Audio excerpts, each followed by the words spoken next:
예수의 십자가는 단순한 종교적 사건이 아니었습니다. 아우구스투스 황제가 만든 제국의 질서, 티베리우스 황제의 통치, 그리고 유대 총독 본디오 빌라도의 판결, 그 거대한 제국의 권력 한복판에서 과연 그 십자가는 어떤 역사 속에서 세워진 것일까요? 사순절은 단순한 교회력의 절기가 아닙니다. 예수 그리스도의 십자가를 향해 역사의 시간을 따라 걸어가는 여정입니다. 그러나 우리는 십자가를 종종 신앙의 영역 안에만 가두어 이해합니다. 마치 성전 안에서 벌어진 종교적 사건처럼 생각하기 쉽습니다. 하지만 예수의 십자가는 당시 세계 최강 제국이었던 로마의 정치 질서 한가운데서 집행되었습니다. 그것은 종교 지도자들과의 갈등을 넘어 제국의 통치 체계와 권력 구조 속에서 실제로 내려진 역사적 판결이었습니다. 따라서 십자가를 온전히 이해하려면 그 시대를 다스리던 황제들과 정치 권력의 흐름을 함께 살펴볼 필요가 있습니다. 이번 영상에서는 예수의 시대를 움직이던 제국의 권력 구조 속에서 사순절의 배경과 함께 십자가의 의미를 다시 조명해보고자 합니다. 이제 시계를 기원전 27년으로 돌려보겠습니다. 로마 공화정은 사실상 막을 내리고 새로운 체계가 시작됩니다. 초대 황제 아우구스투스, 그는 스스로를 황제라 부르지 않았습니다.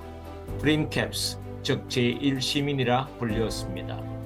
겉으로는 공화정의 전통을 유지하는 듯 보였지만 실질적 권력은 한 사람에게 집중되고 있었습니다. 그의 통치는 안정적이었습니다. 행정개혁, 군제정비, 조세제도 개편, 그리고 무엇보다 팍스 로마나 로마의 평화가 시작됩니다. 제국은 평화를 말했습니다. 질서와 안정, 번영을 약속했습니다. 그리고 바로 그 황제의 통치 기간에 예수 그리스도의 탄생이 이루어집니다. 세상은 평화롭다고 선언했지만 그 평화는 로마의 힘 위에 세워진 질서였습니다. 아우구스투스의 뒤를 이은 제2대 황제 티베리우스, 그는 유능한 군사 지도자였지만 정치적으로는 원로원과 끊임없이 긴장 관계에 있었습니다. 통치 후반, 그는 카프리 섬으로 물러났고 근위대장 세아누스가 권력을 휘두릅니다. 제국의 중심에는 보이지 않는 불안이 자리하고 있었습니다. 그럼에도 행정과 경제는 유지되었습니다. 겉으로 보기에 제국은 여전히 안정되어 있었습니다. 바로 그 시기에 예수께서 공생애를 시작하십니다. 누가복음 3장 1절은 이렇게 기록합니다. 디베리오 황제 제위 제15년, 이는 기원 후 28년에서 29년경으로 추정되기에 복음은 전설이나 신화로 시작하지 않았습니다. 정확한 황제의 이름과 통치 연대 속에서 구체적인 역사적 시간 안에서 시작됩니다. 티베리우스 황제의 통치 아래 제국은 겉으로는 안정되어 있었습니다. 행정과 경제는 유지되었고 로마의 질서는 흔들리지 않는 듯 보였습니다. 그러나 제국의 변방, 유대는 달랐습니다. 유대는 로마의 속주였습니다. 그러나 단순한 식민지는 아니었습니다. 그들은 자신들을 하나님의 선택받은 백성이라 믿는 강한 정체성을 지닌 민족이었습니다. 메시아를 기다리는 백성, 그러나 현실은 로마의 군하 아래 놓여 있었습니다. 종교 지도자들은 민족의 신앙과 전통을 지키려 했고 로마는 제국의 질서를 유지하려 했습니다. 두 질서 사이의 긴장은 조용히 그러나 점점 깊어져 갔습니다. 바로 그 긴장 한가운데서 하나님의 나라를 선포하는 한 인물이 등장합니다. 예수. 그분의 메시지는 어떤 이들에게는 정치적 선언처럼 들렸고 또 어떤 이들에게는 종교적 도전처럼 보였습니다. 유대를 다스리던 로마 총독 본디오 빌라도, 그는 단순한 지방 관리가 아니었습니다. 황제 티베리우스를 대신해 유대를 통치하는 제국 권위의 직접적인 대리인이었습니다.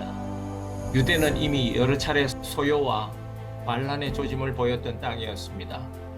작은 폭동 하나도 로마 정부에 보고되어야 했고 총독의 통치 능력은 곧 황제의 평가로 이어졌습니다. 그래서 가장 중요한 것은 신학적 판단이 아니라 치안과 정치적 안정이었습니다. 그는 예수를 신문하며 묻습니다. 이 사람이 무슨 악을 행하였느냐? 무죄의 가능성을 보았지만 군중의 함성은 점점 거세졌습니다. 십자가에 못 박으라.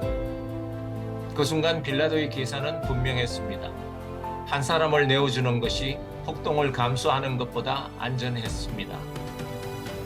로마에 보고될 소요를 막는 것이 진실을 지키는 것보다 우선이었습니다. 그래서 그는 손을 씻습니다. 책임에서 물러나는 상징적 행동이었지만 행정적 판결은 이미 내려진 뒤였습니다. 그의 선택은 제국의 안정을 위한 판단이었지만 그 판결은 역사의 중심을 움직이게 됩니다. 그렇게 빌라도의 결정은 내려졌습니다.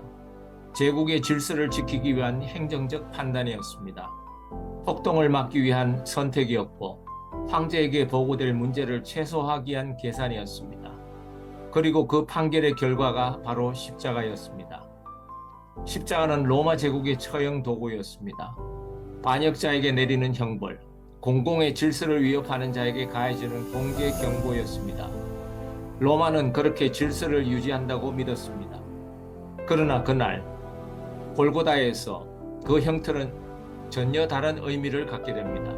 황제는 로마를 다스렸지만 십자가 위에서는 인간의 죄와 죽음이 드러났습니다. 제국은 반란을 진압했다고 생각했지만 하나님의 나라는 그날 조용히 시작되고 있었습니다. 사실 예수의 죽음 이후 모든 것이 끝난 것처럼 보였습니다. 제자들은 흩어졌고 십자가는 패배의 상징처럼 남아 있었습니다. 그러나 사도행전 2장 성령이 임하던 오순절 사건 이후 상황은 바뀝니다. 두려움에 숨어있던 제자들은 담대하게 복음을 선포하기 시작합니다. 예루살렘에서 시작된 이 소식은 사마리아를 지나 안디옥으로 그리고 지중해 세계 전역으로 퍼져나갑니다. 사도 바울은 로마가 닦아놓은 도로를 따라 이동하며 복음을 전했습니다. 군사 이동과 행정 통치를 위해 건설된 제국의 길이 이제는 복음의 통로가 되었습니다. 아이러니하게도 제국의 질서를 위해 세운 인프라는 하나님의 나라가 확장되는 통로로 사용되고 있었습니다. 십자가로 침묵시키려 했던 사건은 오히려 제국의 네트워크를 타고 세계로 퍼져나가고 있었습니다. 사순절은 단지 개인적 회개의 시간이 아니라 예수 그리스도의 십자가를 향해 역사의 시간을 따라 걸어가며 그 십자가가 황제가 지배하던 세계 속에서 어떻게 세워졌는지를 기억하는 여정입니다. 사실 아구스투스의 평화, 티베리우스의 권력, 그리고 유대 총독 빌라도의 정치적 판단, 그 거대한 제국의 질서와 계산 위에서 예수 그리스도의 십자가가 세워졌습니다. 그리고 오늘 우리는 또 다른 질서 속에 살고 있습니다. 권력과 안정, 경제와 질서가 여전히 우리의 삶을 규정합니다. 그러나 사순절은 해마다 묻습니다. 당신은 이 시대의 논리를 따를 것인가? 아니면 십자가의 길을 따를 것인가? 지금도 우리 앞에 놓여 있습니다.